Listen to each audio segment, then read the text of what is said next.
छ साथीहरूलाई।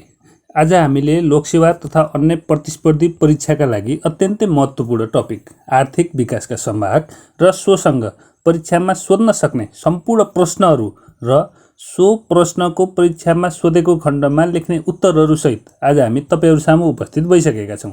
र सुरु गरौँ आजको टपिक आर्थिक विकासका संवाहक। हामीले यस आर्थिक विकासका संवाहक अन्तर्गत सार्वजनिक क्षेत्र, निजी क्षेत्र र सहकारी क्षेत्र बारे अध्ययन गर्नेछौँ। सार्वजनिक क्षेत्र भनेको के हो, यसको महत्त्व के छ, यसको भूमिका के हो र यसमा रहेका समस्या के हुन् र यसमा रहेका समाधानका उपायहरू, त्यस्तै गरी निजी क्षेत्र र सहकारी क्षेत्रको पनि सोही विषयमा रहेर अध्ययन गर्नेछौँ। र सुरु गरौँ 1 नम्बर अर्थात् सार्वजनिक क्षेत्रबाट।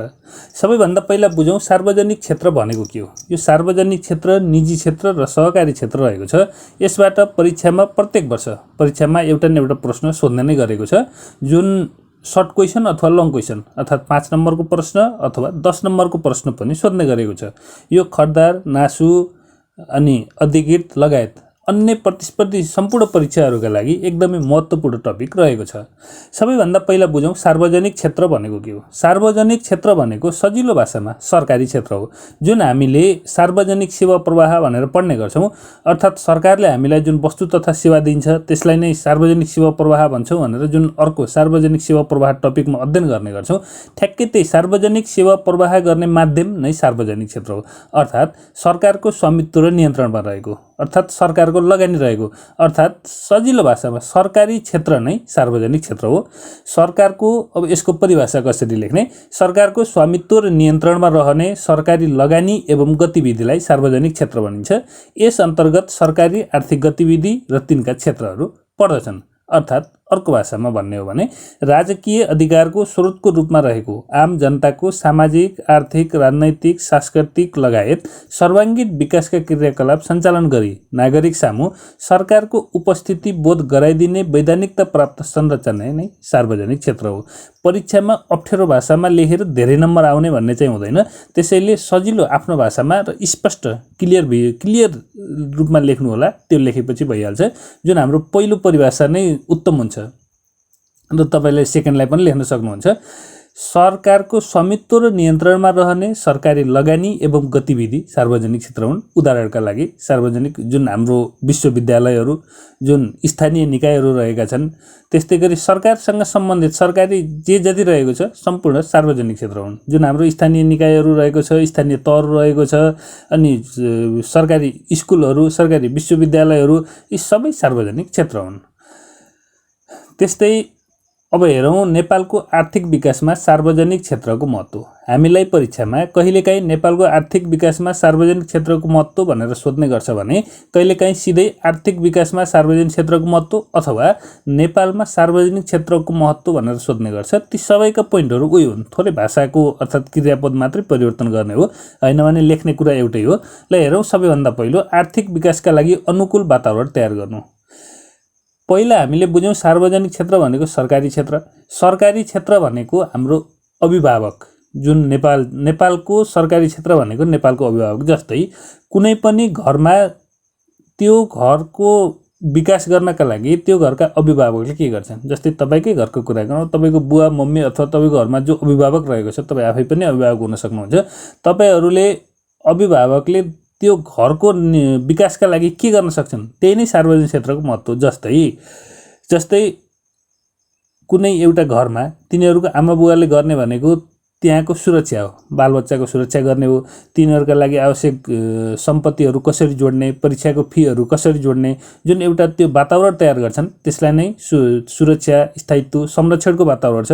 त्यो नै सार्वजनिक क्षेत्रको महत्त्व। अर्थात् जुन एउटा घरमा अभिभावकले जे काम गर्छन् त्यही काम नै देशमा सरकारले गर्ने हो।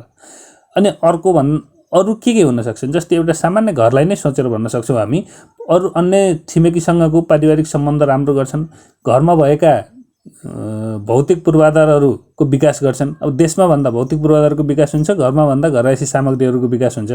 अब घरको रूपमा सोच्ने भने पारिवारिक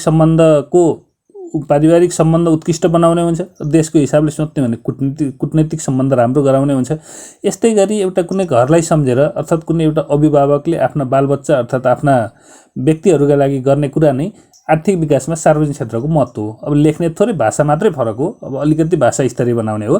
पहिलो भनेको आर्थिक विकासका लागि अनुकूल वातावरण तयार गर्नु, जुन सुरक्षाका लागि पनि अनुकूल वातावरण तयार पार्नु पर्यो, स्थायित्वको लागि पनि अनुकूल वातावरण तयार पार्नु पर्यो र संरक्षणका लागि पनि अनुकूल वातावरण तयार पार्ने। त्यस्तै 2 नम्बरमा रहेको छ सार्वजनिक पुँजी सङ्कलन एवं परिचालन गरी दीर्घकालीन विकासको अवधारणा अनुरूप दीर्घकालीन नीति तथा योजना तर्जुमा गर्ने।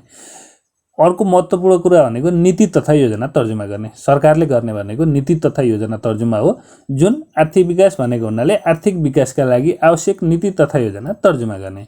त्यस्तै अर्को रहेको छ भौतिक पूर्वाधार विकास गर्ने, जस्तै सडक, विद्युत, खानेपानी जुन भौतिक पूर्वाधारहरू छ त्यसको विकास गर्ने। त्यस्तै अर्को पनि रहेको छ सामाजिक सेवाहरू उपलब्ध गराउने, अर्थात् सार्वजनिक सेवाहरू प्रवाह गर्ने। त्यस्तै अर्को पनि रहेको छ निजी क्षेत्रको लगानी आकर्षण गर्ने। निजी क्षेत्रको लगानी आकर्षण गर्ने, वैदेशिक क्षेत्रको लगानी आकर्षण गर्ने। हामी जुनसुकै विषयको पनि अध्ययन गर्दाखेरि हामी लेख्ने गर्छौँ समस्यामा निजी क्षेत्रको लगानी आकर्षण गर्न नसक्नु। जस्तै ऊर्जा सङ्कटकै कुरा गरौँ, ऊर्जा सङ्कटको समस्या के हो भन्दा निजी क्षेत्रको लगानी आकर्षण गर्न नसक्नु, वैदेशिक सहयोग प्राप्त गर्न नसक्नु, वैदेशिक सहयोगका लागि आकर्षक वातावरण तयार गर्न नसक्नु, जुन भन्छौँ ठ्याक्कै त्यही कुरा हो। यहाँ पनि सार्वजनिक क्षेत्रको अर्को महत्त्व के हो भने निजी क्षेत्रको लगानी आकर्षण गर्नु हो। त्यस्तै अर्को पोइन्ट रहेको छ निजी क्षेत्र आकर्षण नरहेको क्षेत्रमा, मानव निजी क्षेत्रले आकर्षण गर्न सकिएन, निजी क्षेत्रको आकर्षण गर्न सकियो राम्रो कुरा। जस्तै नेपालको जुन सुगम ठाउँ छ काठमाडौँ बुटोल जस्ता सुगम क्षेत्रहरूमा जस्तै खाद्य भण्डार तथा सप्लाईको लागि निजी क्षेत्रहरू आउन सक्छन्, बोलपत्र आह्वान गरेर खाद्य सप्लाईहरू गर्न सक्छन् भने जस्तै कर्णाली अर्थात् विकट क्षेत्रहरूमा निजी क्षेत्र त्यहाँ जान सकेन भने त्यो क्षेत्रमा पहिला त अगुवाको काम, पहिला त निजी क्षेत्रलाई लगानी आकर्षण गर्नु पर्यो, त्यो ठाउँमा कार्य गर्ने वातावरण तयार गर्नु पर्यो र यदि सकेन भने सार्वजनिक क्षेत्रले आफै पनि गर्नु पर्यो, अर्थात् निजी क्षेत्रको आकर्षण नरहेको क्षेत्रमा अगुवाको रूपमा कार्य गर्ने। त्यस्तै अर्को रहेको छ निजी क्षेत्र, सहकारी क्षेत्र र गैर सरकारी क्षेत्र एवं नागरिक समाजका गतिविधि बीच समन्वय, सहजीकरण र अनुगमन गर्ने। एउटा अभिभावकत्वको रूपमा यहाँ व्यवहार गर्ने, अर्थात् निजी क्षेत्र, सहकारी क्षेत्र र गैर सरकारी क्षेत्र र नागरिक समाजका गतिहरूबीच समन्वय गर्ने, सहजीकरण गर्ने, तालमेल मिलाउने। त्यस्तै अर्को रहेको छ प्राकृतिक साधन स्रोतको सदुपयोग साथै परिचालन गर्ने। एकदमै महत्त्वपूर्ण कुरा हो। नेपालको अर्थात् जहाँसुकैको सार्वजनिक जुन सम्पत्तिहरू छ त्यो त निजी क्षेत्रले परिचालन अर्थात् गर्न सक्दैन। त्यसका लागि आवश्यक सदुपयोगका लागि परिचालन गर्ने, अर्थात् परिचालन गर्नका लागि आवश्यक नीति तथा योजना तर्जुमा गर्ने। त्यस्तै अर्को पोइन्ट रहेको छ लोक कल्याणकारी राज्य स्थापना गर्ने, साथै सामाजिक न्याय र समानता कायम गर्ने। यो पनि एकदमै महत्त्वपूर्ण र यो डिफल्ट जहाँ पनि मिल्ने पोइन्ट पनि हो। यो सामाजिक न्याय कायम गर्ने, सामाजिक समानता कायम गर्ने। त्यस्तै अब हामी हेर्छौँ नेपालको आर्थिक विकासमा सार्वजनिक क्षेत्रको भूमिका। अहिलेसम्म हामी कुरा गऱ्यौँ, सार्वजनिक क्षेत्रको महत्त्वको कुरा गऱ्यौँ। अब के भूमिका खेल्नुपर्छ सार्वजनिक क्षेत्रले आर्थिक विकासमा? अब यसमा पनि त्यही हो, जुन हामी महत्त्वका कुरा गऱ्यौँ लगभग त्यस्तै कुराहरू लेख्ने हो। अब आर्थिक विकासमा के भूमिका खेल्नुपर्छ भन्दा नीति तथा योजना तर्जुमा गर्ने, तर्जुमा भइसकेका नीति तथा योजनाहरूको कार्यान्वयन गर्ने। जुन नीति तथा योजनाहरू तर्जुमा भइसकेका छन् त्यसमा केही समस्या छ कि त्यसको समस्याहरूको समाधान गर्ने, अर्थात् व्यवहारिक अर्थात् उपयोगयोग्य नीति तथा योजनाहरू कार्यान्वयन गर्ने। त्यसपछि जुन अघि पनि हामी कुरा गर्यौँ सार्वजनिक सम्पत्तिहरूको उचित संरक्षण सम्वर्धन गर्ने र तिनै कुराहरूलाई मिलाएर हामी यहाँ लेख्ने हो। कुनै नयाँ पोइन्ट चाहिँ होइन, मात्रै अलिकति भाषा शैलीको छनौट मात्रै हो। अब हेर्नुहोस् लेख्ने कसरी। जस्तो 1 नम्बरमा छ मुलुकको शान्ति सुरक्षाको व्यवस्थापन गर्ने। शान्ति सुरक्षा सरकारी क्षेत्रले नै गर्छ। शान्ति र मुलुकको सुरक्षाको लागि निजी क्षेत्रहरू करारमा लिन र निजी क्षेत्रलाई जिम्मा दिन पाइँदैन। जुन यो हात हतियारसँग सम्बन्धित कुराहरूको लागि शान्ति सुरक्षाको व्यवस्थापन गर्ने। सबैभन्दा पहिला त सुरक्षाको व्यवस्थापन गर्नु पर्यो। त्यस्तै अर्को छ दीर्घकालीन विकासको अवधारणा अन्तर्गत नीति तथा योजना। अघि पनि हामी कुरा गऱ्यौँ, दीर्घकालीन विकासको अवधारणा अन्तर्गत दीर्घकालीन नीति तथा योजना तर्जुमा गर्ने। त्यस्तै अर्को रहेको छ निजी क्षेत्रसँग विकास र लगानी अभिवृद्धि गर्न संस्थागत र कानुनी व्यवस्था गर्ने। यो भनेको अनुकूल वातावरण तयार गर्ने।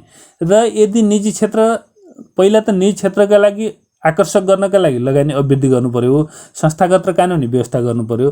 र निजी क्षेत्र त्यति गर्दा पनि निजी क्षेत्र आकर्षण गर्न सकिएन, आकर्षित हुन सकेन भने त्यो क्षेत्रमा सरकारी क्षेत्रले अर्थात् सार्वजनिक क्षेत्रले आफैले त्यस क्षेत्रमा आफैले कार्य गर्ने अर्थात् भौतिक पूर्वाधारको विकास गर्ने तथा त्यो क्षेत्रको नेतृत्व आफै सार्वजनिक क्षेत्रले गर्ने।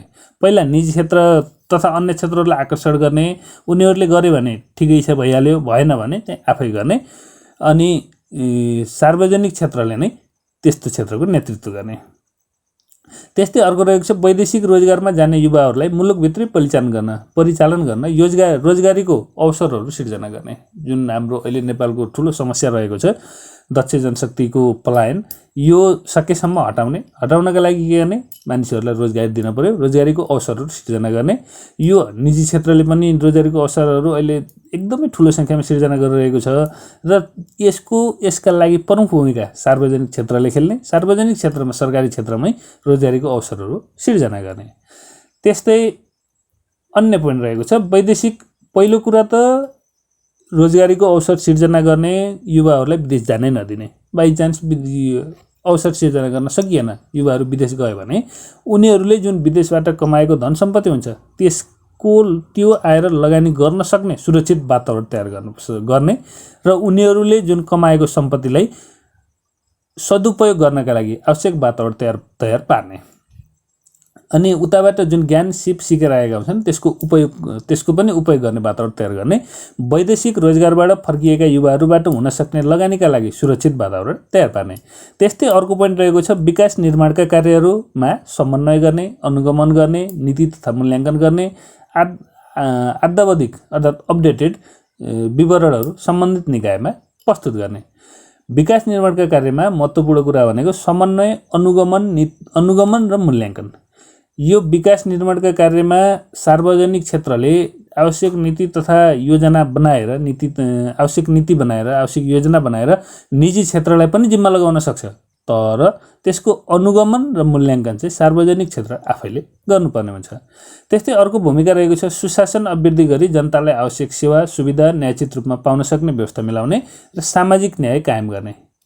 र त्यस्तै अर्को पोइन्ट रहेको छ स्थानीय स्तरको विकास निर्माणका कार्यहरू व्यवस्थित रूपमा सम्पादन गर्ने, योजना तर्जुमा गर्ने, प्राथमिकीकरण गर्ने, जनसहभागिता परिचालनद्वारा कार्यालयको अनुगमन तथा मूल्याङ्कन कार्यलाई स्वस्फूर्त रूपमा सम्पादन गर्न आवश्यक क्षमताको विकास गर्ने।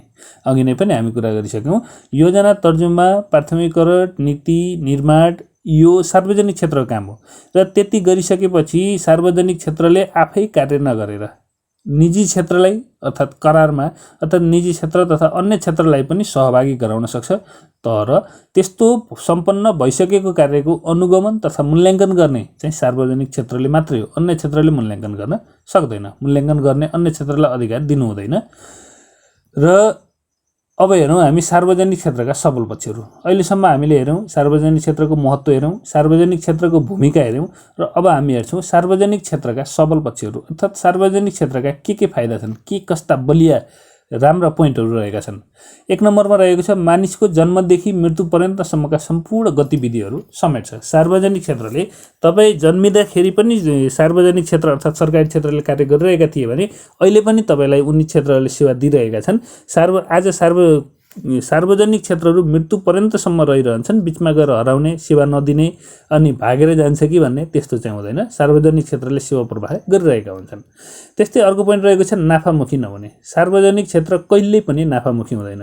र अझै अर्को महत्त्वपूर्ण कुरा तपाईँ यो पनि जान्नुहोस्, जुन निजी क्षेत्र छ तिनीहरूले अभिलेखहरू तयार गर्दाखेरि तिनीहरूले आफ्नो वार्षिक हिसाब किताब तयार गर्दा नाफा नोक्सान खाता बनाउँछन् भने सार्वजनिक क्षेत्रले नाफा नोक्सान खाता कहिले बनाउँदैन, किनभने सार्वजनिक क्षेत्र नाफामुखी हुँदैन।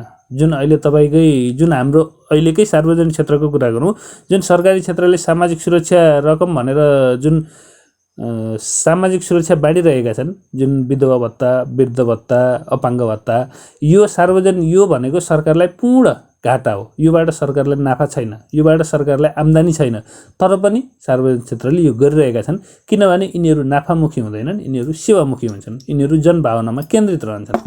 त्यस्तै अर्को हेरौँ निरन्तर रहिरहने। यो एक नम्बरमा भनिसक्यौँ हामी, जन्मदेखि मृत्यु पर्यन्तसम्म रहिरहने भन्नु र निरन्तर रहिरहने भन्ने एउटै कुरा हो। त्यस्तै अर्को छ सेवाको भावले कार्य सम्पादन गरिने। अघि पनि हामी भन्यौँ यसमा नाफाको कुरा गरिँदैन, यसमा सेवा, जनताको भावना, जनताको इच्छा, जनताको आकाङ्क्षालाई ख्याल गरिन्छ। त्यस्तै अर्को पोइन्ट रहेको छ उच्च जनउपेक्षाको सम्बोधन गरिने। अघि पनि हामी भन्यौँ थोरै भाषा मात्रै फरक हो र अर्को पोइन्ट रहेको छ गुणस्तरीय वस्तु तथा सेवाको प्राप्ति। सार्वजनिक क्षेत्रले जहिले पनि गुणस्तरीय वस्तु तथा सेवा जनता सामु पुर्याउने कार्य गर्दछ। त्यस्तै अर्को रहेको छ सार्वजनिक क्षेत्र जहिले पनि कानुनद्वारा व्यवस्थित हुन्छन्। सार्वजनिक क्षेत्र निश्चित कानुन, निश्चित नियम, निश्चित पद्धतिद्वारा चलेका हुन्छन्। यिनीहरू कुनै व्यक्तिको अर्थात् समय सापेक्ष नीति नियम परिवर्तन त भइरहन्छ, तर कुनै व्यक्ति व्यक्ति विशेष कुनै वर्ग विशेषले यसलाई परिवर्तन गर्न सक्दैन। निश्चित जुन कानुन बनिरहेको छ सोही कानुन अनुसार यिनीहरू सञ्चालन भइरहन्छन्। त्यस्तै सार्वजनिक क्षेत्र पूर्वाधारले सम्पन्न हुन्छ। सार्वजनिक क्षेत्र सरकारले नै सञ्चालन गर्ने हुँदा पूर्वाधारका लागि आवश्यक लगानी गरिएको हुन्छ। त्यस्तै अर्को छ जिम्मेवारी र उत्तरदायित्वको स्पष्टता। सार्वजनिक क्षेत्रमा जुन पद सोपानमा आधारित हुन्छ, कसलाई कुन जिम्मेवारी, कसले के गर्ने र यदि उक्त काम हुन सकेन भने यसको जवाबदेहिता कसले गर्ने त्यो पहिले नै स्पष्ट भएको हुन्छ। त्यस्तै अर्को छ राजनैतिक क्षेत्र नेतृत्व प्राप्त निकाय। सार्वजनिक क्षेत्रमा राजनीतिक क्षेत्रले नेतृत्व गरेको हुन्छ। त्यस्तै अब हामी हेरौँ दुर्बल पक्ष। अहिले हामी सबल पक्ष हेरौँ। सबल पक्षमा हामीले जन्मदेखि मृत्यु पर्यन्तसम्म रहने, नाफामुखी नहुने, निरन्तर रहिरहने, सेवाको भावले कार्य सम्पादन गरिने, उच्च जनउपेक्षाको सम्बोधन गरिने, गुणस्तरीय वस्तु तथा सेवाको प्राप्ति हुने, कानुनद्वारा व्यवस्थित हुने, पूर्वाधारले सम्पन्न हुने र जिम्मेवारी र उत्तरदायित्वको स्पष्टता हुने, साथै राजनैतिक क्षेत्र नेतृत्व प्राप्त निकाय हो भनेर कुरा गऱ्यौँ भने अब हामीले हेर्छौँ दुर्बल पक्ष। अर्थात् जुन सार्वजनिक क्षेत्र मानिसले जति पनि बाटोमा भेट्दा अर्थात् कुरा गर्दा भन्ने गर्छन् यो सरकारी क्षेत्र एकदम खत्तम छ, कामै नलाग्ने छ, यस्तो हुन सकेन, उस्तो हुन सकेन भनेर जुन मान्छेले आफ्नो आक्रोश पोखिरहेका हुन्छन् ठ्याक्कै त्यही कुरालाई लेख्ने हो दुर्बल पक्षमा, तर भाषा शैली चयन गरेर मिलाएर लेख्ने हो। सबैभन्दा पहिलो रहेको छ स्रोतको प्रभावकारी उपयोग गर्न नसक्ने। सबल पक्षमा हामी भन्छौँ स्रोतको कमी हुँदैन, यहाँ स्रोत को पर्याप्त व्यवस्था हुन्छ भन्छौँ, र दुर्बल पक्षमा भन्छौँ जुन स्रोत साधन छ त्यसको चाहिँ उपयोग गर्न सक्दैन। अब सार्वजनिक सम्पत्तिको दुरुपयोग, सार्वजनिक गाडीहरूको सरकारी गाडीहरूको दुरुपयोग जुन यो छ, यिनी भनेका स्रोतको प्रभावकारी उपयोग गर्न नसक्नु हो। त्यस्तै अर्को रहेको छ बढी औपचारिक र ढिलासुस्ती। जुन अघि हामीले यसको सबल पक्षमा भन्यौँ कानुनद्वारा व्यवस्थित हुन्छ भन्छौँ, र त्यो कानुनद्वारा व्यवस्थितले यहाँ दुर्बल पक्षमा के हुन्छ भने बढी कानुनी, बढी प्रक्रियागत निर्णय के छ नहेर्ने र कानुन अनुसार गर्ने भएकाले पनि अलिकति बढी कानुनमा जोड दिने, अर्थात् प्रक्रियामा बढी जोड दिने, कानुनमा भन्दा पनि प्रक्रियामा बढी जोड दिने। सानो 2 मिनटको कामको लागि पनि 10 मिनटको प्रक्रिया हुने, जुन सरकारी कार्यालयहरूमा अलिकति झन्झटिलो फर्महरू बढी भर्नुपर्ने, यो चाहिँ एउटा दुर्बल पक्षको रूपमा रहेको छ। नतिजामा होइन कि प्रक्रियामा जोड दिने, जुन यो ठ्याक्कै यसैको विरुद्धमा अहिले सार्वजनिक व्यवस्थापन आएको छ, जसले चाहिँ प्रक्रियामा होइन नतिजामा जोड दिने भनेको छ। र अब सार्वजनिक व्यवस्थापनको अवधारणा सँगसँगै यसमा चाहिँ केही सुधार हुँदै जानेछ। त्यस्तै अर्को रहेको छ समन्वयको अभाव। सार्वजनिक क्षेत्रहरूको उस्तै काम गर्ने निकायहरूबीच समन्वयको अभावमा पनि सार्वजनिक क्षेत्रका कार्यहरू लथालिङ्ग भएको हुन्छ। यो पनि एउटा दुर्बल पक्ष हो। त्यस्तै अर्को रहेको छ कार्य विवरणको अभाव। यो कार्य विवरण चाहिँ आजकलका दिनहरूमा चाहिँ केही अलिकति यसको अलिकति सुधारिँदै आएको छ र कार्य विवरणहरू लागू पनि हुँदै गएका छन्, तर पनि यो कार्य विवरणको अभाव रहेको छ। कार्य विवरण भनेको कुन व्यक्तिले कुन ठाउँमा कति अधिकार प्राप्त गर्ने, के कस्ता साधन स्रोतको उपयोग गर्न पाउने र त्यस्ता कामहरू उसले के कसरी कोद्वारा सम्पन्न गर्ने भन्ने एउटा निश्चित कार्य खाका तयार पारिएको हुन्छ, सोही अनुसार कार्य गर्ने भन्ने हुन्छ। र यो चाहिँ सबै सरकारी क्षेत्रहरूमा र सार्वजनिक क्षेत्रहरूमा लागू हुन सकेको छैन, त्यसैले कार्य विवरणको अभाव पनि एउटा दुर्बल पक्ष हो। त्यस्तै अर्को रहेको छ जिम्मेवारी पन्छाउने तर जस लिन अगाडि सर्ने। अलिकति सार्वजनिक क्षेत्रहरूमा यो आफू अगाडि सरेर अर्थात् आफू तातिएर कार्य नगर्ने र कार्य सम्पन्न भइसकेपछि नै आफैले गरेको हो भनेर जुन जस लिने प्रवृत्ति रहेको छ, यो पनि एउटा दुर्बल पक्षको रूपमा रहेको छ। त्यस्तै सार्वजनिक क्षेत्रको अर्को महत्त्वपूर्ण दुर्बल पक्ष भनेको परिवर्तन नरुचाउने। जस्तै जुन अफिसमा दर्ता चलानी हातले लेखेर गरिरहेका छन्, त्यो क्षेत्रमा अब दर्ता चलानी कम्प्युटरमा राख्ने भनेपछि त्यहाँ चाहिँ हैन यस्तै चलिरहेछ, किन कम्प्युटर सिस्टम चाहियो, अब वर्षौँदेखि यस्तै गरिरहेछौँ भन्ने खालको त्यस्तो कुरा हुन्छ। त परिवर्तन, अब नयाँ प्रविधि नयाँ विचारलाई स्थान नदिने, पुरानै जे चलिरहेको छ त्यसैलाई मात्रै निरन्तरता दिन खोज्ने, यो परिवर्तन नरुचाउने।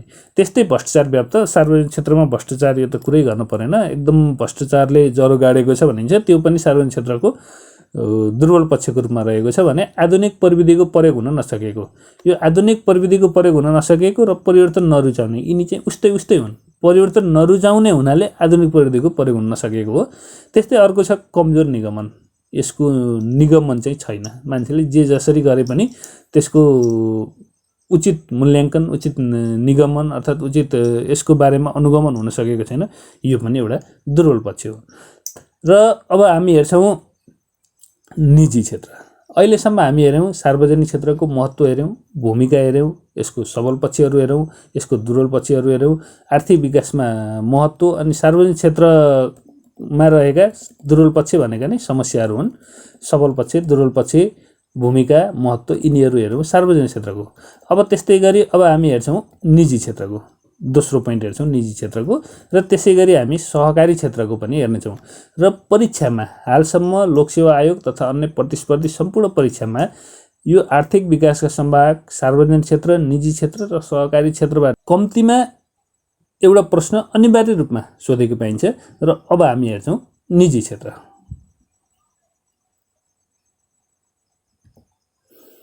सबैभन्दा पहिला निजी क्षेत्र भनेको के हो? निजी क्षेत्र भनेको निजी व्यक्ति, कुनै निश्चित संस्था अर्थात् सरकारको लगानी होइन, कुनै निश्चित व्यक्ति अथवा समूहबाट लगानी गरी सञ्चालन गरिएका आर्थिक व्यवस्थाहरू हुन्। यिनी निजी क्षेत्र हुन्।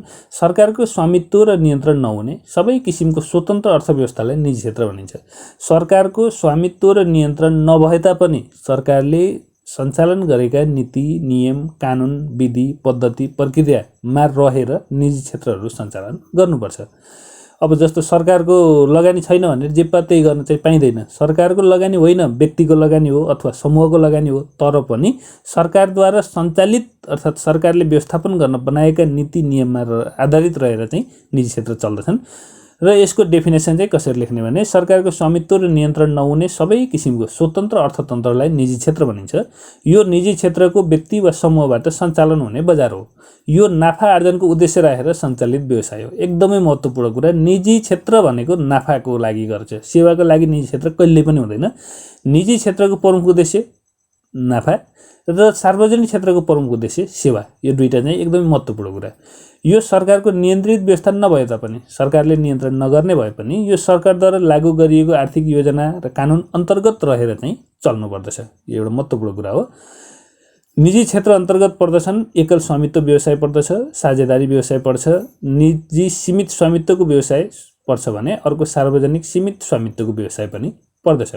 अब हामी हेर्छौँ नेपालमा निजी क्षेत्रको महत्त्व के छ। निजी क्षेत्र भन्दा बित्तिकै तपाईँ सजिलो सम्झिनुहोस् निजी उद्योग, निजी कलकारखाना, निजी विद्यालय अर्थात् बोर्डिङ स्कुलहरू, यिनीहरूले सरकारलाई कसरी नेपालमा कसरी निजी क्षेत्रको महत्त्व के छ यो हामी के घोक्नुपर्ने त्यस्तो पढ्नुपर्ने छैन। सामान्य पनि हामी लेख्न सक्छौँ। सबैभन्दा पहिलो कुरा त यत्तिकै हामी सम्झ्यौँ भने पनि निजी क्षेत्रले कर तिर्छ, सरकारको आम्दानीको स्रोत हो एउटा।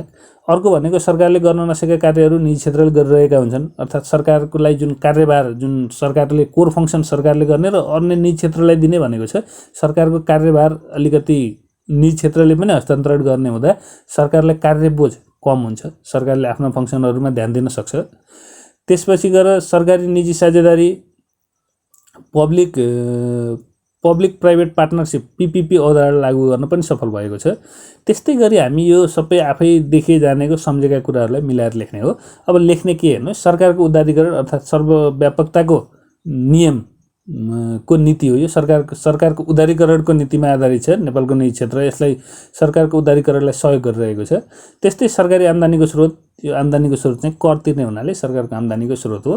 त्यस्तै सरकारको पुँजी तथा प्रविधिमा सीमितता, सरकारसँग जुन पुँजी तथा प्रविधिमा सीमितता छ त्यसमा चाहिँ निजी क्षेत्रले आफ्नो छुट्टै निजी क्षेत्रले आफ्नो बुद्धि विवेक र आफ्नो साधन स्रोतले गर्दा सरकारको पुँजी तथा प्रविधिमा रहेको सीमिततामा पनि निजी क्षेत्रले विकासमा सहयोग गरिरहेका छन्। त्यस्तै अर्को रहेको छ साधन स्रोतको प्रचुरता, प्राकृतिक सम्पदाको सदुपयोगमा सहयोग। सरकारी क्षेत्र एक्लैले प्राकृतिक साधन स्रोतको जुन सदुपयोग गर्न नसकिरहेको अवस्थामा निजी क्षेत्रले यसमा चाहिँ सहयोग गरिरहेका छन्।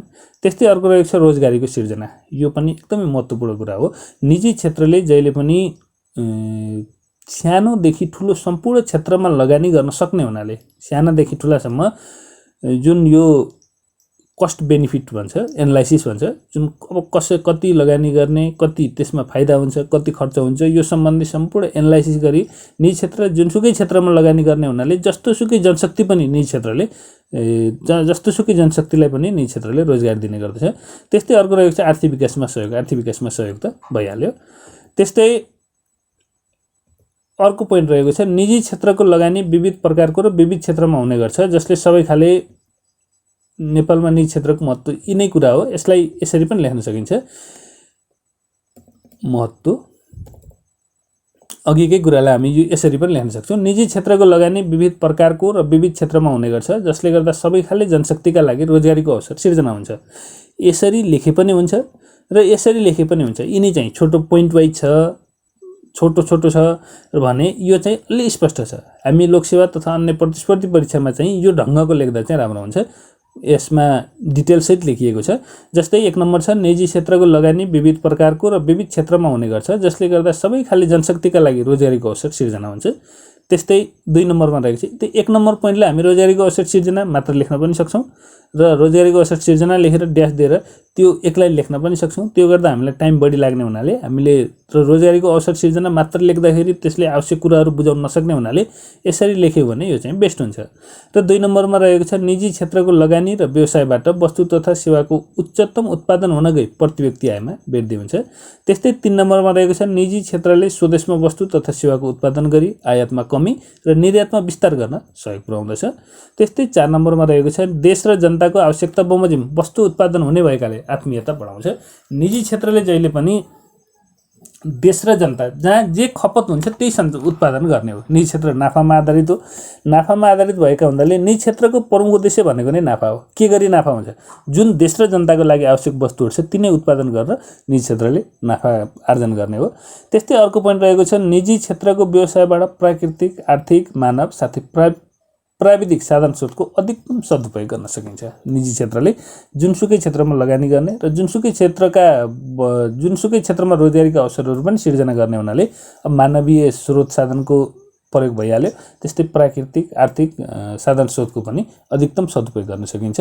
त्यस्तै निजी क्षेत्र करको दायरामा चल्ने हुँदा सरकारको आम्दानीको स्रोत हो, यो यसले कर तिर्छ भन्न खोजेको हो। त्यस्तै 7 नम्बरमा रहेको छ निजी क्षेत्रमा प्रतिस्पर्धा ठुलो हुन्छ। निजी क्षेत्रबीच प्रतिस्पर्धा हुन्छ।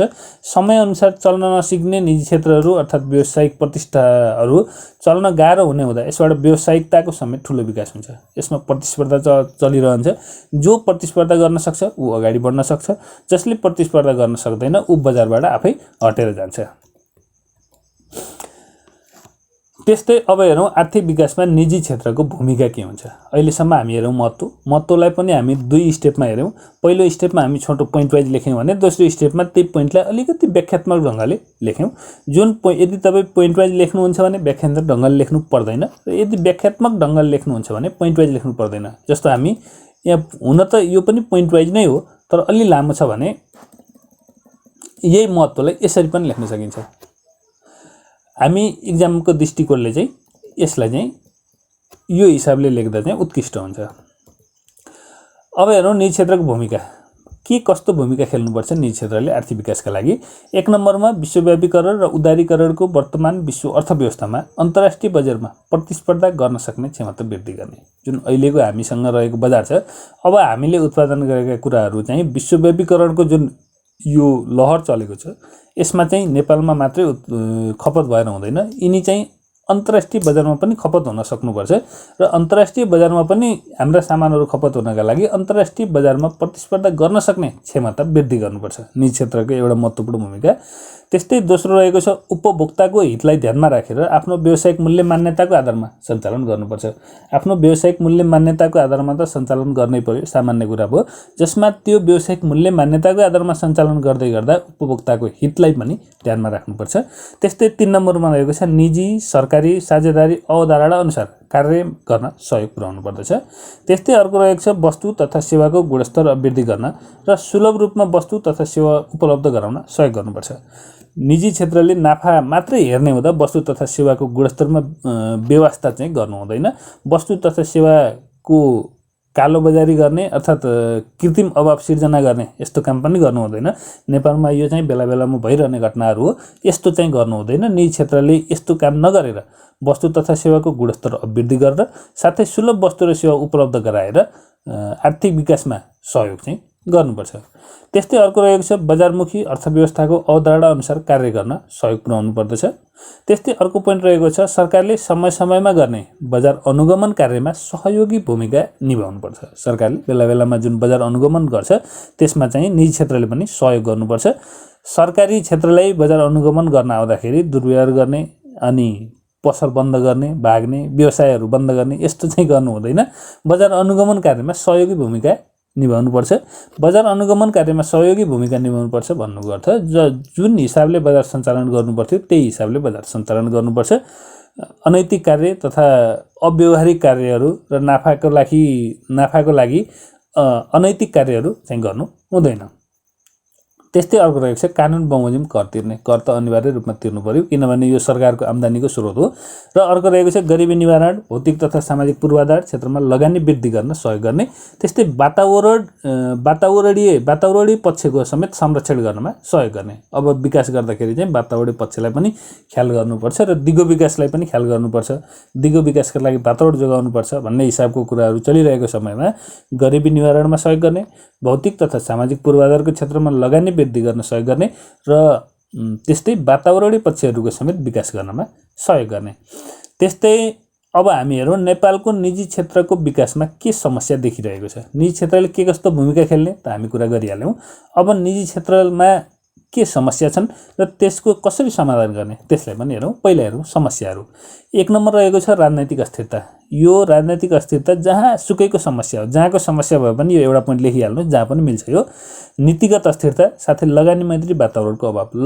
निजी क्षेत्रलाई जब निजी क्षेत्र आउने, निजी क्षेत्रले समेत कार्य गर्ने भनेपछि त निजी क्षेत्रको लगानी गर्ने वातावरण नै छैन। किनभने एउटा त सरकारले दायित्व दिन सक्दैन, सरकारले सुरक्षा दिन सक्दैन।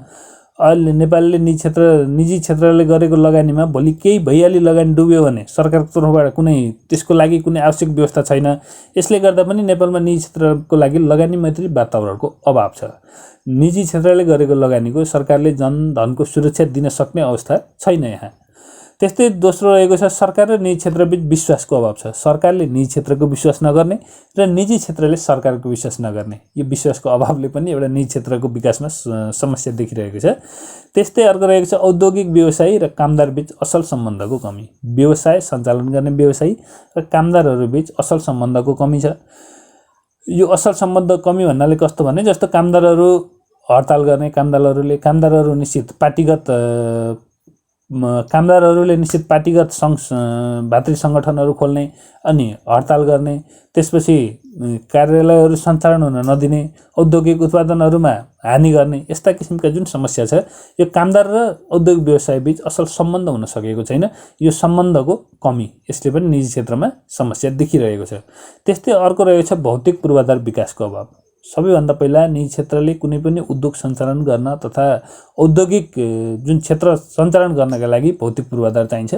भौतिक पूर्वाधारको अभाव छ, भौतिक पूर्वाधार विकासको अभाव छ। यो पनि एउटा निजी क्षेत्रको लागि समस्याको रूपमा रहेको छ। त्यस्तै ऊर्जा सङ्कट बढ्दै जानु, जस्तै करोडौँ लाखौँ लगानी गरेर सञ्चालन गरेर उद्योग सञ्चालन गर्यो, अब त्यसपछि लोड सेटिङ छ, समयमा लाइन आउँदैन, लाइन नआएपछि उद्योगबाट काम हुँदैन, त्यसपछि निजी क्षेत्र घाटामा जान्छ। यो पनि निजी क्षेत्रको विकासमा देखिएको समस्या हो। ऊर्जा सङ्कट बढ्दै जानु यो चाहिँ आजकल चाहिँ केही हदसम्म समस्या समाधान भएको छ। त्यस्तै अर्को रहेको छ निजी क्षेत्र जहिले पनि सहर उन्मुख हुनु। निजी क्षेत्रले नाफा हेर्ने हो, नाफा हेर्नका लागि बढी मान्छेको सम्पर्कमा हुनु पर्यो र त्यसका लागि चाहिँ सहरमुखी हुन्छन्, नाफामुखी हुन्छन्, गुणस्तरमा ध्यान दिँदैनन्। यो पनि एउटा समस्या रहेको छ। नाफाका लागि अनैतिक कार्यहरू गर्ने, नाफाका लागि अनि जुन अस्वस्थ प्रतिस्पर्धा गर्ने यो पनि निजी क्षेत्रको समस्याको रूपमा रहेको छ। त्यस्तै निजी क्षेत्रबीच स्वस्थ प्रतिस्पर्धा अब त्यही भनिसक्यो, अस्वस्थ प्रतिस्पर्धा गर्ने भन्नु त्यही हो। त्यस्तै निजी क्षेत्रमा सामाजिक उत्तरदायित्वको भावना नहुनु। निजी क्षेत्रमा नाफा नाफा नाफा नाफा भनेर निजी क्षेत्र हिँड्नु, सामाजिक सेवाको सामाजिक उत्तरदायित्वको भावना निजी क्षेत्रमा नहुनु यो पनि निजी क्षेत्रको समस्या हो। भने सरकारको नियमन संयन्त्र कमजोर हुनु। निजी क्षेत्रको भूमिकामा अहिले हामी कुरा गऱ्यौँ, सरकारले गरेको नियमनलाई सरकारले गरेको अनुगमनलाई, सरकारले गरेको मूल्याङ्कनमा निजी क्षेत्रले आवश्यक सहयोग गर्नुपर्छ भन्यौँ। निजी क्षेत्रले सहयोग त गर्थ्यो होला, तर सरकारको अनुगमन नियन्त्रण नै एकदम फितलो छ, कमजोर छ। यो पनि निजी क्षेत्रको समस्या रहेको छ। अब सरकारी क्षेत्रबाट नियमन संयन्त्रहरू बलियो हुनु पर्यो।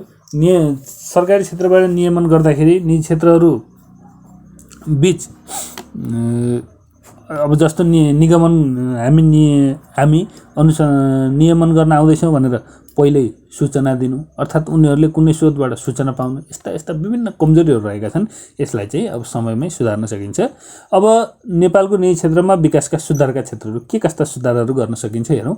जस्तो औद्योगिक क्षेत्रमा पूर्वाधार सुविधा प्रदान गर्नुपर्छ, जस्तै विद्युत, सडक, पानी, सुरक्षा। अघि नै पनि हामी कुरा गऱ्यौँ, निजी क्षेत्रले जब लगानी गरिसक्छ, निजी क्षेत्रले लगानी गर्ने भनेको आफ्नो नाफा हेरेर हो। आज लगानी गर्यो, भोलि त्यो क्षेत्रमा सुरक्षा छैन, जनधनको सुरक्षा छैन, विद्युतको सुविधा जुन ऊर्जा सङ्कटका कुराहरू गऱ्यौँ, सडक, पानी, यी व्यवस्थाहरू छैन भने निजी क्षेत्रले लगानी गर्न सक्दैन। निजी क्षेत्र लगानी गर्न नसकेपछि निजी क्षेत्रको विकास हुन सक्दैन। त्यसैले निजी क्षेत्रको विकासका लागि सबैभन्दा पहिला विद्युत, सडक, पानी, सुरक्षा आदिको व्यवस्था गर्नुपर्छ। त्यस्तै निजी क्षेत्रलाई सहरमुखी मात्र नबनाई ग्रामीणमुखी, सेवामुखी साथै उचित गुणस्तरमा ध्यान दिनुपर्छ। त्यस्तै निजी क्षेत्रहरूबीच स्वस्थ प्रतिस्पर्धा हुने खालको वातावरण तयार पार्नुपर्छ। निजी क्षेत्रबीच स्वस्थ प्रतिस्पर्धा गराउनुपर्छ। त्यस्तै अर्को रहेको छ, निजी क्षेत्रले सामाजिक उत्तरदायित्व पुरा गर्ने खालका कार्यहरू गर्नुपर्छ। सामाजिक उत्तरदायित्व पुरा गर्नुपर्छ। त्यस्तै सरकारको नियमन संयन्त्रलाई थप बलियो बनाउनुपर्छ। सरकारी पक्षबाट पनि सुधार गर्नुपर्छ। सरकारको नियमन संयन्त्र बलियो गर्नुपर्छ। गल्ती गर्नेलाई कारबाही गर्न सक्ने वातावरणको सिर्जना गर्नुपर्छ। त्यस्तै अर्को पोइन्ट रहेको छ, सरकारी, सहकारी र निजी क्षेत्रको माध्यमबाट अर्थतन्त्रको विकास गर्नुपर्छ। संवैधानिक प्रावधान अर्थात् कानुनी प्रावधानहरूको पालना गर्नुपर्छ। अब हेरौँ आर्थिक विकासमा निजी क्षेत्रको सबल पक्ष अर्थात् सकारात्मक पक्ष र हामीले हेर्छौँ आर्थिक विकासमा निजी क्षेत्रको नकारात्मक पक्ष। सबैभन्दा पहिला हेरौँ सकारात्मक पक्ष। एक नम्बर त पुँजीको अधिकतम परिचालन र अति उत्तम सदुपयोग। यो निजी क्षेत्रले त्यसै हचुवाको भरमा लगानी कहिल्यै पनि गर्दैन। निजी क्षेत्रले पहिला त्यो लगानीका क्षेत्रहरू, लगानी कसरी गर्ने, कसरी आम्दानी, त्यसबाट फाइदा कसरी उठाउने भनेर एउटा एनालाइसिस गरेर विश्लेषण गरेर मात्रै लगानी गर्ने हुँदाले पुँजीको अधिकतम परिचालन हुन्छ। जस्तो सरकारी क्षेत्रको जस्तो यो सेवामुखी हुँदैन। यसको मेन उद्देश्य भनेको नै नाफा आर्जन गर्ने हो, आर्थिक उपार्जन गर्ने हो। त्यसैले निजी क्षेत्रले जहिले पनि पुँजीको अधिकतम परिचालन गर्छ र पुँजीको अति सदुपयोग गर्छ। यसले पुँजीको सदुपयोग गर्छ। त्यस्तै कस्ट बेनिफिट एनालाइसिस, त्यही एक नम्बरमा कुरा गऱ्यौँ हामीले, जुन कस्ट बेनिफिट एनालाइसिस गरेर मात्रै लगानी गर्ने हुनाले पुँजीको परिचालन हुन्छ भन्यौँ। कस्ट बेनिफिट एनालाइसिस पनि हुन्छ यसमा। त्यस्तै अर्को रहेको छ प्रतिस्पर्धा कायम हुने। निजी क्षेत्रबीच प्रतिस्पर्धा कायम हुन्छ, यो स्वाभाविक कुरा हो। त्यस्तै अर्को रहेको छ जोखिम लिने र नतिजा उन्मुख हुने। निजी क्षेत्रले जोखिम लिन्छन्। जहाँ रिस्क हुन्छ, जहाँ जोखिम हुन्छ त्यहाँ बढी मुनाफा हुन्छ, बढी फाइदा हुन्छ भन्ने पनि एउटा चलन रहेको छ। त्यसैले यिनीहरूले जोखिम उठाउनका लागि कस्ट बेनिफिट एनालाइसिस गरेर जोखिम उठाउन तयार हुन्छन् र जसबाट यिनीहरूले फाइदा लिन्छन्। त्यस्तै अर्को छ छरितो सङ्गठन, छिटो काम हुन्छ। सरकारी क्षेत्रमा भन्दा निजी क्षेत्रमा छिटो काम हुन्छ। यो चाहिँ छरितो सङ्गठन हुन्छ। यिनीहरूले सोही अनुसारको जनशक्तिहरूको व्यवस्थापन गरेका हुन्छन्। यो पनि एउटा निजी क्षेत्रको राम्रो अर्थात् सकारात्मक पक्ष हो। त्यस्तै अर्को रहेको छ स्पष्ट कार्यविवरण। निजी क्षेत्रमा जहिले पनि कार्यविवरण स्पष्ट हुन्छ र क्विक डिसिजन हुन्छ। सरकारी क्षेत्रको जस्तो ढिलो पनि हुँदैन। र त्यस्तै स्पष्ट जिम्मेवारी किटान गरिएको हुन्छ। कसले के काम गर्ने, कति समयमा भ्याउने, स्पष्ट जिम्मेवारी किटान गरिएको हुन्छ यसमा। त्यस्तै निजी क्षेत्र चाहिँ परिवर्तन चाहने हुन्छ। अहिले हामीले सरकारी क्षेत्र चाहिँ परिवर्तन नचाहिने भनेर कुरा गऱ्यौँ, नचाहने भनेर कुरा गऱ्यौँ भने निजी क्षेत्रले चाहिँ जहिले पनि नयाँ आधुनिक प्रविधिहरूको प्रयोग गर्न चाहन्छ र यसबाट जनशक्ति अर्थात् जुन प्राइसहरू रहेका हुन्छन्, विविध खर्चहरू, ती खर्चहरू घटाउन चाहन्छ र नाफा बढाउन चाहन्छ। त्यसैले यो परिवर्तन चाहने हुन्छ। एडभान्स कार्यहरू, न्यू टेक्नोलोजीहरूको परिवर्तन गर्न चाहने हुन्छ। नेतृत्वको पक्षमा प्रभावकारी हुन्छ। यो नेतृत्व पक्षको लागि एकदमै राम्रो मानिन्छ निजी क्षेत्र। नेतृत्वको पक्षमा यो प्रभावकारी हुन्छ यो। त्यस्तै राजनैतिक हस्तक्षेप कम हुन्छ। निजी क्षेत्रमा राजनीतिक हस्तक्षेप कम हुन्छ। स्वतन्त्र रूपमा कार्य सम्पादन गर्न पाउने व्यवस्था रहेको हुन्छ। त्यस्तै अब हामी हेरौँ निजी क्षेत्रको कमजोरी। निजी क्षेत्रका फाइदाहरूका कुरा त गऱ्यौँ। अब के कस्ता कमजोरी अर्थात् दुर्बल पक्ष छ भन्दाखेरि एउटा सङ्कुचित कार्यक्षेत्र छ अर्थात् सहरोन्मुख कार्यक्षेत्र छ। सम्पूर्ण क्षेत्रहरूमा एकै नासले यो विस्तार हुन सकेको छैन। अर्को रहेको छ राजनैतिक शक्तिको अभाव। यो फाइदा पनि हो राजनीतिक शक्तिबाट टाढा रहन्छ भने बेफाइदा हो राजनीतिक शक्तिको यसमा चाहिँ अभाव हुन्छ। त्यस्तै अर्को रहेको छ कानुन मिच्ने प्रवृत्ति। अघि नै पनि हामी कुरा गर्यौँ, यो अनैतिक कार्यहरू, गैर कानुनी कार्यहरू निजी क्षेत्रले नाफाका लागि एउटा गर्ने परिपाटी रहेको हुन्छ। यो चाहिँ निजी क्षेत्रको साह्रै नराम्रो पक्ष अर्थात् कमजोरी हो। त्यस्तै अर्को रहेको छ नाफाखोरी हुने, तत्काल फाइदामा जोड दिने। तत्काल फाइदामा जोड दिँदाखेरि दीर्घकालमा चाहिँ नराम्रो असर पनि पर्न सक्छ, त्यसलाई नहेर्ने फाइदामा जोड दिने हुन्छ यो। त्यस्तै अर्को रहेको छ अस्वस्थ प्रतिस्पर्धा। निजी क्षेत्रले नाफाका लागि अस्वस्थ प्रतिस्पर्धा गर्छन्, हामी अघि पनि कुरा गऱ्यौँ। त्यस्तै सार्वजनिक उत्तरदायित्व नचाहने। सार्वजनिक उत्तरदायित्व चाहिँ नदिने, नचाहने हुन्छ। यो एकदम नाफामा केन्द्रित रहन्छ। यो त्यसैलाई बुझ्नुभयो भने तपाईँ यिनी पोइन्टहरू त सजिलै लेख्न सक्नुहुन्छ। बढी प्रचार प्रसार गर्ने, प्रचार प्रसारमा जोड दिने, अनि गुणस्तरमा चाहिँ खासी वास्ता नगर्ने, गुणस्तर घटाउने, प्रचारको भरमा अगाडि बढ्ने। अहिलेसम्म चाहिँ एउटा विज्ञापन गरेर अगाडि बढ्ने चलन रहेको छ। त्यस्तै अर्को छ मानवीय पक्षको व्यवस्था, कर्मचारीको सेवाको असुरक्षा। कर्मचारीहरूका लागि उचित सेवाको असुरक्षा। सार्वजनिक क्षेत्रमा कर्मचारीको सेवाको सुरक्षा छ, तर निजी क्षेत्रमा कर्मचारीको सेवाको असुरक्षा पनि छ। कुनै ठाउँमा सुरक्षा पनि होला। मानवीय पक्षको व्यवस्था छ यसमा। त्यस्तै अर्को रहेको छ असमानता। निजी क्षेत्रहरूबीच एकै किसिमको नीति नियम, एकै किसिमको सेवा सुविधाहरू रहेका छैनन्। यसमा फरक निजी क्षेत्रहरू पनि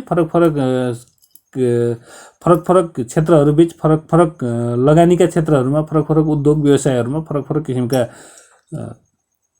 आफ्नै व्यवस्था रहेकाले यिनीहरूबीच असमानता समेत रहन्छ। अब हामी आयौँ सहकारी क्षेत्र। 3 खम्बे अर्थनीतिमा जुन सरकारी क्षेत्र, निजी क्षेत्र र सहकारी क्षेत्र भन्छौँ आर्थिक विकासको सम्भागमा, अब हामी हेर्छौँ सहकारी क्षेत्र। सबैभन्दा पहिला बुझौँ सहकारी क्षेत्र भनेको के हो। सहकारी भनेको सहकार्य। सहकारी भनेको के हो? सहकार्य हो। एकजना व्यक्तिले एक्लै कार्य गर्न अप्ठ्यारो हुने हुँदा अर्थात् नसकिने हुँदा जुन मानिसहरू एक्लै काम गर्न नसकेर समाजमा, सोसाइटीमा बस्ने चलन आयो, ठ्याक्कै त्यही अवधारणा अनुसार नै सहकारी क्षेत्रको विकास भएको हो। आर्थिक उपार्जनको मूल उद्देश्य राखेर सङ्गठित सर्वसाधारणको समूहलाई सहकारी भनिन्छ। यसको मूल मर्म सहकार्य हो। सहकारी भन्नुको मूल कुरा चाहिँ सहकार्य हो, अर्थात् सँगै मिलेर कार्य गर्ने हो। यसमा सर्वसाधारण मानिस स्वइच्छाले आबद्ध हुन्छन्। आफूलाई मन लागेर, कसैको कर काप, कसैको दबावमा होइन, आफूले स्वइच्छाले आबद्ध हुन्छन्, स्वइच्छाले सहकार्य गर्छन्। र जुन दिन यिनीहरूलाई सहकार्य गर्न मन लाग्दैन त्यो दिन यिनीहरू त्यहाँबाट निस्कन्छन् अर्थात् छोडेर जान सक्छन्। अब हेरौँ सहकारीको सिद्धान्त। सहकारीको सिद्धान्तमा स्वैच्छिक तथा खुला सदस्यता। अघि नै पनि हामी कुरा गरौँ, सहकारी क्षेत्रमा स्वैच्छिक हुन्छ। मलाई मन लाग्यो सहकारीको सदस्य लिए, मलाई मन लागेन म निस्किन पाउँछु। कुनै रोकटोक, पस्न पनि कुनै रोकटोक हुँदैन र निस्किन पनि कुनै रोकटोक हुँदैन। जुन आर्थिक कारोबारहरू छ त्यसको लागि चाहिँ सहकारीको नीति नियम विधान अनुसार केही समय पर्खिनुपर्ने होला, तर सदस्यता लिनका लागि र त्याग्नका लागि कुनै रोकटोक हुँदैन। खुल्ला सदस्यता हुन्छ। त्यसपछि सदस्यहरूको आर्थिक सहभागिता हुन्छ। यदि सहकारीमा समावेश हुनेहरूले निश्चित आर्थिक सहभागिता, आर्थिक लगानी अर्थात् आर्थिक बचत अथवा लगानी जे भनौँ, आर्थिक सहभागिता निश्चित रकम चाहिँ यसमा जम्मा गरिरहेका हुन्छन्। त्यस्तै अर्को छ शिक्षा, तालिम र सूचना। ब्याङ्क र सहकारी उस्तै हो वा फरक हो भन्दाखेरिमा ब्याङ्क र सहकारीमा धेरै फरक रहेको छ। र मेन पोइन्ट यो पनि हो कि ब्याङ्कहरूले शिक्षा तालिमहरूको व्यवस्था गर्दैनन् भने सहकारीहरूले शिक्षा, तालिम, सूचना, अवलोकन यस्ता कुराहरूको पनि व्यवस्था गरेका हुन्छन्। यो पनि सहकारीको एउटा महत्त्वपूर्ण सिद्धान्त हो। सहकारीले जहिले पनि समुदायप्रति चासो दिएको हुन्छ। त्यस्तै सदस्यहरूलाई प्रजातान्त्रिक नियन्त्रण हुन्छ। भोट हाल्ने सिस्टम पनि रहेको हुन्छ सहकारीमा। त्यस्तै अर्को रहेको छ स्वायत्तता र स्वतन्त्रता। यो आफैमा स्वायत्त छ र यो आफैमा स्वतन्त्र छ। त्यस्तै सहकारीहरूबीच पारस्परिक सहयोग पनि हुन्छन्। यो चाहिँ हो सहकारीका 7 सिद्धान्तहरू। त्यस्तै अब हामी हेर्छौँ नेपालमा सहकारीको महत्त्व। नेपालमा सहकारीको के महत्त्व छ? समाजका विभिन्न वर्गलाई समेटेर वर्गीय विभेद अन्त्य गर्दै आपसी सहयोग र सामाजिक एकता कायम राख्न नेपालमा सहकारीको महत्त्व छ। वर्गीय विभेदहरूलाई समेट्छ, वर्गीय विभेदहरूको अन्त्य गर्छ र समाजमा चेतनाहरू फैलाउँछ, सामाजिक एकता कायम राख्न सहयोग गर्छ। त्यस्तै सहकार्य अर्थात् सहभागिताले सबैको भूमिका स्पष्ट भई सामाजिक उत्तरदायित्वको भावना विकास गर्छ। त्यस्तै विचार विमर्श छलफलबाट नेतृत्व क्षमताको विकास गर्न सहयोग गर्छ। त्यस्तै सामाजिक न्याय कायम गर्न सहयोग गर्छ।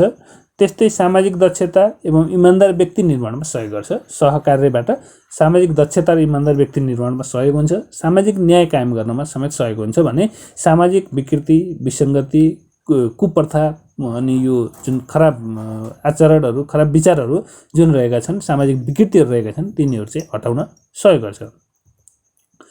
अब हेरौँ आर्थिक विकासमा सहकारीको महत्त्व। अघि हामी हेरौँ सहकारीको महत्त्व एज अ होल सम्पूर्ण क्षेत्रमा हेरौँ। अब हामी हेर्छौँ सहकारीको महत्त्व आर्थिक विकासमा। 1 नम्बरमा रहेको छ आय आर्जनमा वृद्धि गर्छ, उत्पादनमा वृद्धि गर्छ, मूल्य वृद्धिमा नियन्त्रणमा सहयोग गर्छ।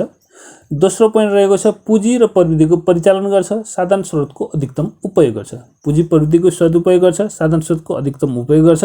र अझै अर्को सहकारीको महत्त्वपूर्ण कुरा भनेको सहकारीले थोरै थोरै बचतबाट ठुलो धनराशि सङ्कलन गर्ने हुनाले साना साना छरिएर रहेका पुँजीहरूको पनि यसले उपयोग गर्छ। त्यस्तै अर्को छ लगानीमा वृद्धि गर्छ, बचतमा वृद्धि गर्छ। सहकारीले बचतमा वृद्धि गर्न सहयोग गर्छ र लगानीमा वृद्धि गर्न सहयोग गर्छ। त्यस्तै अर्को छ रोजगारीको सिर्जना हुन्छ, यसले पनि रोजगारीको सिर्जना गर्छ। र नेपालको सन्दर्भमा सरकारी क्षेत्र, निजी क्षेत्र र सहकारी क्षेत्रमा चाहिँ सबैभन्दा बढी रोजगारी चाहिँ निजी क्षेत्रले हालसम्म सबैभन्दा बढी रोजगारीको अवसरहरू सिर्जना गरेका छन्। त्यस्तै अर्को पनि रहेको छ ससानो रकमबाट ठुलो पुँजी निर्माणमा योगदान पुर्याउँछ। त्यस्तै जस्तो सहकारीमा 1000 सदस्य छन् भने एउटा सदस्यले 100 रुपियाँ बचत गर्दा पनि कति हुन्छ 1 लाखभन्दा बढी बचत हुनपुग्छ। जुन 100 रुपियाँले त केही हुन सक्दैन, त्यो 1 लाख रुपियाँले चाहिँ कुनै एउटा ठुलो क्षेत्रमा लगानी गर्न सकिन्छ। हो, यो चाहिँ आर्थिक विकासमा यसरी आर्थिक विकासमा ससानो रकमबाट ठुलो पुँजी निर्माणमा सहकारीले सहयोग गर्छ। त्यस्तै अर्को रहेको छ पोइन्ट रहेको छ स्थानीय श्रम सिप पुँजीलाई अधिकतम रूपमा परिचालन गर्ने गरी सहकारीलाई अर्थतन्त्रको एक महत्त्वपूर्ण स्तम्भको रूपमा स्थापित गर्न पनि सहकारीले सहयोग गरेको छ। त्यस्तै अर्को पोइन्ट रहेको छ सहरी तथा ग्रामीण क्षेत्रमा रोजगारी सिर्जना गरी गरिबी घटाउन सहयोग गर्छ। रोजगारीको सिर्जना अघि पनि हामी भन्यौँ, रोजगारीको सिर्जना भएपछि गरिबी अटोमेटिक घटिहाल्छ। रोजगारीको सिर्जना भएपछि मान्छेको आम्दानी आय आर्जनमा वृद्धि हुन्छ, जसले गर्दा गरिबी घटाउन सहयोग गर्छ। त्यस्तै अर्को पोइन्ट रहेको छ विपन्न महिला तथा अन्य लक्षित वर्गका विपन्न महिला, किसान, त्यसपछि जुन लक्षित वर्गहरू रहेका छन् अपाङ्ग, यिनी वर्गहरूको जीवनस्तर उकास्नका लागि तथा रोजगारी तथा स्वरोजगारीमा पहुँच अभिवृद्धि गर्नका लागि सहयोग गर्छ। त्यस्तै अर्को रहेको छ सहकारी क्षेत्रमा उद्योग व्यवसाय उत्पादनमूलक क्रियाकलाप मार्फत सहकारी क्षेत्रका उद्योग व्यवसाय तथा उत्पादनमूलक क्रियाकलाप मार्फत आर्थिक वृद्धि तथा राष्ट्रिय विकासमा ठुलो योगदान पुर्याउँदछ। त्यस्तै अर्को रहेको छ ग्रामीण क्षेत्रमा आफ्ना सदस्यलाई बचत परिचालनमा सहयोग पुर्याउँदछ। त्यस्तै सहकारी क्षेत्रले जुन ग्रामीण क्षेत्रहरूमा रहेका विभिन्न कुराहरूमा शिक्षा, जनचेतना फैलाउने, जनचेतना सम्बन्धी कार्यक्रमहरू, शिक्षा सम्बन्धी कार्यक्रमहरू, विभिन्न तालिमहरू, अध्ययन, अवलोकन, यस्ता कुराहरूमा पनि सार्वजनिक क्षेत्रले यस्ता कुराहरूबाट पनि सहयोग पुर्याउने कार्य गर्दछ। अब त्यही जुन हामी अघिका कुराहरू स्थानीय श्रम सिप र पुँजीलाई अधिकतम रूपमा परिचालन गर्ने, सहकारी क्षेत्रको भूमिका, सहकारी अर्थतन्त्रको प्रमुख स्तम्भको रूपमा स्थापित गर्ने, सहकारी तथा ग्रामीण क्षेत्रमा रोजगारी सिर्जना गर्ने, यसलाई हामीले अर्को भाषामा यसरी पनि लेख्न सक्छौँ। जस्तै 1 नम्बरमा सर्वसाधारण जनताबाट थोरै थोरै रकम सङ्कलन गरी ठुलो ठुलो पुँजी निर्माण गर्न सहयोग पुग्छ। त्यस्तै अर्को रहेको छ सर्वसाधारण जनतालाई सहुलियत दरमा ऋण प्रवाह गर्छ। अघि लेखेको र यिनी कुरा उयो मात्रै भाषा शैली फरक हो। त्यस्तै अर्को रोजगारीको सिर्जना गर्ने। त्यस्तै अर्को रहेको छ ज्ञान, सिप एवं प्रविधिको विकासमा सहयोग गर्ने अर्थात् गर्दछ। त्यस्तै अर्को रहेको छ राजस्व सङ्कलनमा योगदान गर्ने। त्यस्तै मुलुकलाई आत्मनिर्भर बनाउन सहयोग गर्ने। समग्रमा नेपालमा सहकारीले पुँजी सङ्कलन, पुँजी लगानी, आय आर्जन, रोजगारी सिर्जना, प्राविधिक विकास जस्ता कार्यहरू गरी आर्थिक विकासमा ठुलो भूमिका खेल्ने गर्छन्। अब हामी हेर्छौँ सहकारी क्षेत्रमा के कस्ता समस्याहरू रहेका छन्। सबैभन्दा पहिलो कुरा सहकारी ऐन नियम समस्यापछि सुधार हुन सकेको छैन, यो महत्त्वपूर्ण समस्याको रूपमा रहेको छ। त्यस्तै अर्को समस्या रहेको छ उत्पादन क्षेत्रमा सहकारीको योगदान बढाउन सकिएको छैन। सहकारीको जुन योगदान छ उत्पादन क्षेत्र नभएर अनुत्पादक क्षेत्रमा रहिरहेको छ, यो पनि एउटा समस्या रहेको छ। त्यस्तै अर्को रहेको छ सहकारी विभागको संस्थागत सुदृढीकरण हुन नसक्नु, सहकारी विभाग सम्बन्धी कार्य गर्ने संस्थाहरूबीच समन्वय कायम हुन नसक्नु, यो पनि समस्या रहेको छ। त्यस्तै अर्को रहेको छ सहकारी सम्बन्धी जनचेतनाको कमी हुनु, यो चाहिँ धेरै जसोको समस्याको रूपमा भन्न सकिन्छ यसलाई, जनचेतनाको कमी। त्यस्तै अर्को रहेको छ सहकारी संस्थामा वित्तीय अनुशासन कायम हुन नसक्नु। सरकारी संस्थामा वित्तीय अनुशासन कायम हुनु चाहिँ समस्या होइन, यहाँ चाहिँ मिस्टेक छ। सरकारी संस्थामा वित्तीय अनुशासन कायम हुन नसक्नु अर्थात् कायम नहुनु। त्यस्तै अर्को रहेको छ कर सम्बन्धी प्रावधानहरू सहकारी मैत्री हुन नसक्नु, यो पनि एउटा समस्याको रूपमा रहेको छ। कर सम्बन्धी प्रावधानहरू हालका सहकारी मैत्री अलि देखिएका छैनन्। त्यस्तै अर्को रहेको छ सहकारी सम्बन्धी पर्याप्त तालिमको कमी हुनु। सहकारी सम्बन्धी व्यक्तिहरूलाई तालिमको आवश्यक छ यहाँ, तर त्यो तालिमको चाहिँ कमी छ, यो पनि एउटा समस्या हो। त्यस्तै अर्को रहेको छ बचत तथा ऋण सम्बन्धी वित्तीय कारोबार गर्ने संस्थाहरूको प्रभावकारी अनुगमन हुन नसक्नु। यो अनुगमन चाहिँ सरकारी क्षेत्रले गर्ने हो, यो अनुगमन चाहिँ राम्ररी हुन नसक्नु, यो पनि समस्याको रूपमा रहेको छ। भने औपचारिक सहकारी शिक्षाको व्यवस्था नहुनु। जुन सहकारी शिक्षा भनेर हामी अघि पनि कुरा गऱ्यौँ, यो सहकारी शिक्षाको उचित व्यवस्थापन नहुनु, यो पनि एउटा समस्याको रूपमा रहेको छ। त्यस्तै समग्र सहकारी क्षेत्रको विकासका लागि विशिष्टीकृत छुट्टै केन्द्रीय निकाय नहुनु, यो पनि समस्या हो। सम्पूर्ण सहकारीहरूको जस्तो छाता सङ्गठन हुन्छ नि, त्यस्तै सहकारी क्षेत्रको विकासका लागि छुट्टै कुनै एउटा केन्द्रीय, जुन सहकारी क्षेत्रलाई फोकस गरेर सहकारी क्षेत्रको विकासका लागि भनेर छुट्टै एउटा केन्द्रीय कुनै निकाय बन्न नसक्नु, यो पनि समस्या रहेको छ। अब नेपालमा सहकारी क्षेत्रमा समस्या देखिएका छन् भनेर मात्रै त भएन, ती समस्याहरूलाई कसरी सुधार गर्ने अब हामी कुरा गर्छौँ। सबैभन्दा पहिला सहकारी ऐन नियम, जुन ऐन नियम समय सापेक्ष छैन भन्थ्यौँ, त्यसैको कुरा गरौँ। ऐन नियम समय सापेक्ष बनाउने।